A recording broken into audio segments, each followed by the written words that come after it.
पुसद तालुक्यातील कासोळा देव येथे परमपूज्य समर्थ सद्गुरू श्री गजानंद माऊली यांच्या पुढाकाराने दसभुजा व वरदहस्त श्री महाकाली मातेच्या मूर्तींचा भव्य प्राणप्रतिष्ठा सोहळा आयोजित करण्यात आला।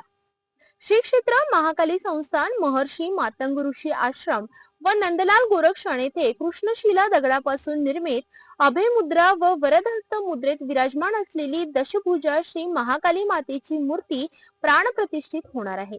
या सोहळ्याचे उद्घाटन महाराष्ट्राचे मुख्यमंत्री देवेंद्र फडणवीस तसेच उपमुख्यमंत्री एकनाथ शिंदे यांच्या हस्ते होणार आहे। या ऐतिहासिक कार्यक्रमाला यवतमाळ जिल्ह्याचे पालकमंत्री संजय राठोड, राज्यमंत्री इंद्रनील नाईक आणि राज्यातील अनेक आमदार व खासदार उपस्थित राहणार आहेत।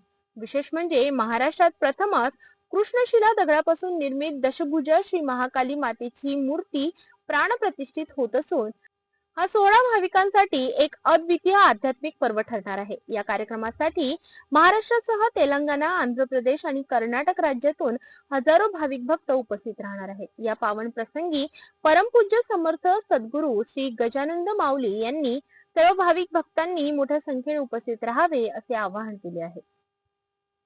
पासून या मूर्तीची निर्मिती होत असते। आपण पाहू शकता की ती मूर्ती ज्या आस्थावर बसलेली आहे ते दगडच पूर्ण अखंड आहे आणि ज्या वेळेस ते घेतला त्यावेळेस अंदाजे 10 टनाच्या जवळपास त्यांनी मूर्तिकारांनी सांगितले आणि त्यातून आता अर्धा छाटून 2.5 ते 3 टनापर्यंत ती मूर्ती आज रोजी आहे। मूर्तीचे निर्माण कुठे झाले आणि कोणी केले? अलागड नावाचं तेलंगणा राज्यामध्ये एक गाव आहे, त्याला अलागड म्हणतो आपण। त्या ठिकाणी ह्या मूर्तीची बनवण्याची प्रक्रिया सुरू झाली आणि आता ती 3 महिन्यानंतर ती मूर्ती या 1 महिन्या अगोदर आश्रमामध्ये आपल्या पोहोचेल।